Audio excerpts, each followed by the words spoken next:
basically the first 2 practices that we've had are just an extension of summer workouts. So, I don't really need any questions about how's the team look or anything like that. We're going to find that out here in a few minutes. But day 3 got pads on. And excited to see what these guys do here today. How you doing today, Sonny? Still doing well, thanks for asking. Did you go to Italy today? I did. Or this summer? Yeah, did you? You have to catch me up to speed. Let me ask you this: in regard to the first 2 days, did you do testing based upon what summer workouts were, or had you already gotten your testing done? Yeah, I mean, Mike's got his own testing situation that he does, which I really don't look at it very much, to be honest with you. We work exclusively with them from a football perspective, really the whole month of June. I kind of made coaches get out of here in July. They don't need to be sick of us. We're never going to get sick of them, but they don't need to be sick of us when this starts. So, the first 2 days that we had were basically the same thing that we did in June. So they seem to be in good shape. It was a 3-hour practice as opposed to a 30-minute practice, which is all we can have in June. But they had a lot of retention. From a testing point of view, from coaches and stuff like that, there's a lot of retention. Even with the young kids, all the new guys that we're trying to evaluate and all that, those guys know where they're going, and that's gonna make it easier to be able to figure out if they can help us play right away or not. The old days, you taught these guys what to do right now, and now we're not really teaching them a whole lot of what to do. It's more about the technique and seeing if they can handle the competition. What makes this year different than last year and the previous years? Maturity, more than anything. Where is it there? That's a fair question. That's a fair question. I'm much more comfortable with what I'm doing. I go back to last year, being in a little bit different role last year. This conversation could last a long time as far as, we weren't exactly where we wanted to be last year at this point in time. I didn't know how game day was going to go, for me, just because it was a different role and all that. And, we've got a lot of continuity with the coaching staff. We got a lot of older, mature players. Just from an overall maturity point of view, I think this team is light years ahead of any of the teams that I've had since I've been here. Can you put your finger on a couple of things that you have to get accomplished here?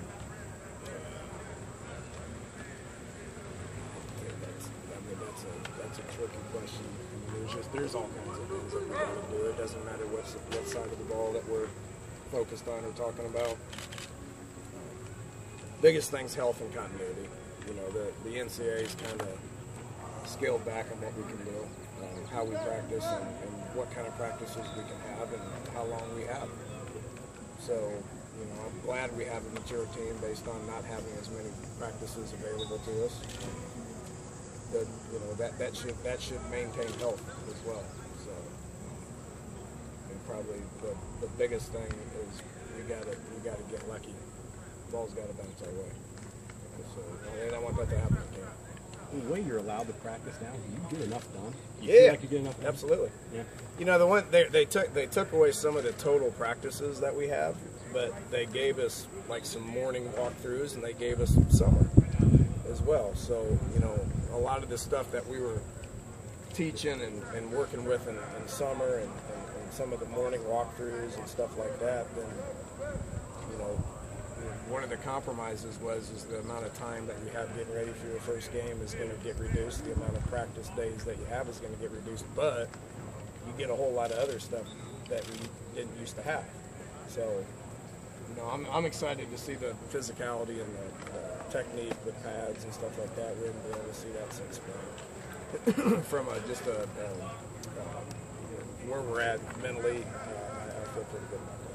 With the new red shirt rule, do you evaluate those newcomers differently, even starting right now, than you have? Absolutely, we do. We may go through 3 or 4 weeks of practice, get going into that first game, and say, still don't know if he can play, because there's a big difference between practicing out here and then when those lights come out there. and so sometimes you can figure it out, and sometimes you guess wrong, and sometimes it takes guys another two months or so to be able to mature to be able to help us. So I think that redshirt rule is one, awesome for the kids, but it helps us as coaches to the point to where it's not just a do or die situation. Either make a decision now or live with it later. So there's a bunch of different scenarios that are going to play into it. And one of the biggest things that I like as a head coach is to keep the attention of the scout teams. I can say, look, you're on scout team right here, but we are constantly evaluating you. And if you do what like David Sills did, which is go to scout team and play really, really well, then we're going to pull you up on the quote-unquote varsity team. Probably would have did that to David Long after we couldn't block him for about 8 weeks when he was being redshirted. And we all know the Petaway story as well. Somebody gets hurt and you need a body. Well, there isn't a 2-hour conversation with the kid and his parents about, okay, look, we're going to burn your red shirt, but we really, really, really need you. So it's good all the way around for players. From a coach. It's coming back. Good. He looks the same. So, I don't even know who else was hurt, to be honest with you. But we got Qualls and Ferns are out. And there's another deal. Those guys are going to come back with about 4 weeks left to play. Well, guess what? We're going to go ahead and play them. Ferns ain't going to need a red shirt. He's going to end up having 18 doctorate degrees in 4 weeks here.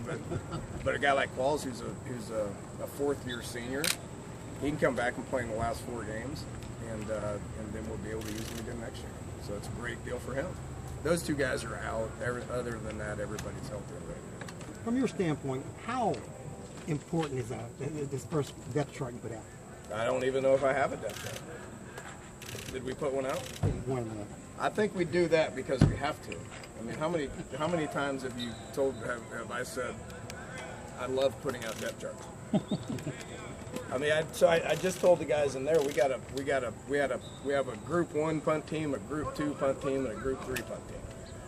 So I won't use depth charts. And with all these young kids and new kids and stuff, they got to understand that they may have people in front of them, but you work hard and try to beat them out. I don't look at depth charts until the week before. I don't talk about redshirting. It'll be different now, but I don't talk about redshirting until. Assuming best case scenario and you win games, throughout the first quarter of the season, are you a little disappointed that they will review it with TCU, Oklahoma State, Texas, and then Oklahoma? Well, Oklahoma play Kansas the week before. I don't know our schedule. I think we play Kansas State our first Big 12 game. I think. I know the first 3 non-conference games, especially one against Tennessee and Charlotte. That's all I think of. It doesn't snow good to look at that. It doesn't snow good. Look, the thing about the Big 12, you're playing everybody every year.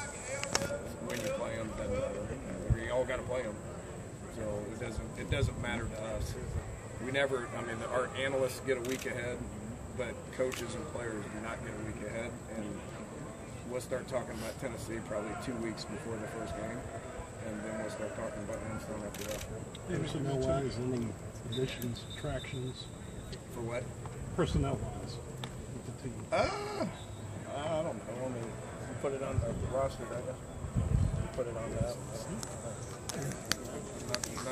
Nothing that comes.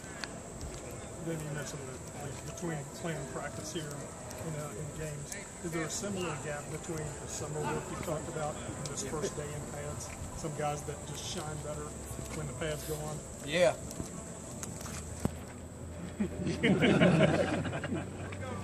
I don't know who they are.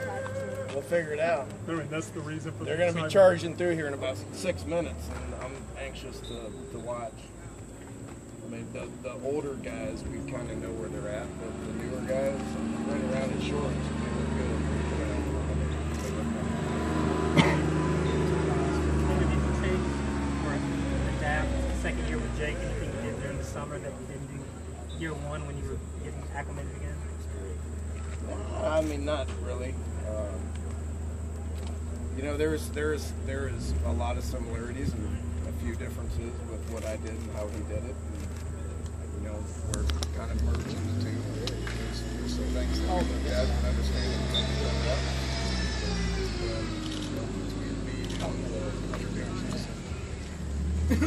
probably will more than anything. I mean, we've made some changes and some adjustments that I think are going to be beneficial. It's year 2 with Will. It's year 2 with Jake. It's year 2 of them two together. It's year 2 of me with my role. It's year 2 with Wick. So year 2 is always better. And this will be better than what we saw.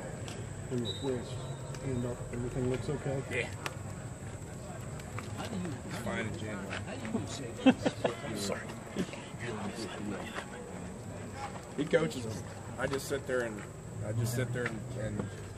try to help. If they want to bounce ideas off of me, then they can bounce ideas off of me. I coach Will from behind. I don't want to say something that contradicts what he says. It's not hands off, but look, I hear everything, and I'm not going to question anything. It's Jake's job to coach Will. He's doing a great job of that. And two got an unbelievable relationship. Their working relationship is really, really good. Their off-the-field relationship is really good. It's ironic. They're both married. They both have young children, and they get along well. You think so? Hey Dan, you said you're obviously more comfortable this year than perhaps any of the previous. What was your general theme in your staff meetings leading up to the start of practice among your coaches that was different from a year ago? Because I would imagine, because of the sense of familiarity, everyone's more comfortable. What's the overall theme going into this camp? We understand continuity, and we appreciate continuity. It's becoming a rare thing in college football. Whether it's an entire new coaching staff, or like we've had to deal with here, replacing a whole side, or 6 position coaches, or whatever it is. I mean, we understand, we know, and we appreciate continuity, and understand we have a very mature group. So there's a lot of excitement within us. There's been times where I didn't really want vacation to end, and we were all excited when vacation ended. We were ready to get to it. How do you keep a group that's got expectations humble? You better be old. Yeah, you better be old. If you got immature people, then that's almost impossible. We all understand expectations, but for me, there's expectations every year. I've been around it long enough to understand that. But for young coaches and for a whole team, you better have some strong leaders that understand how to handle that, and we do. We got a dozen or so old guys that I feel really good about it, and they have a very strong presence, and we're going to make sure this team does what they need to do. Big picture guys too. They understand the big picture. Yeah, they do. I've had a lot of talks with them and all that. And all we're focused on is game 1. But with that said, we understand that it's a long season. So get ready to do things the right way for a long time. 4 months goes quick, but there's a lot that happens in 4 months. Evan Stanley was the guy that came in as a walk-on. Now he's worked his way on the scholarship. What has he done the last few years to get to this point? Well, he's athletic, and he's got a really good mindset. The talent level's there. He's really developed himself into a really good kicker. So he's our guy, and from a maturity standpoint and athletic standpoint, he's where we want him to be. Okay, thanks, Coach. All right, they're about to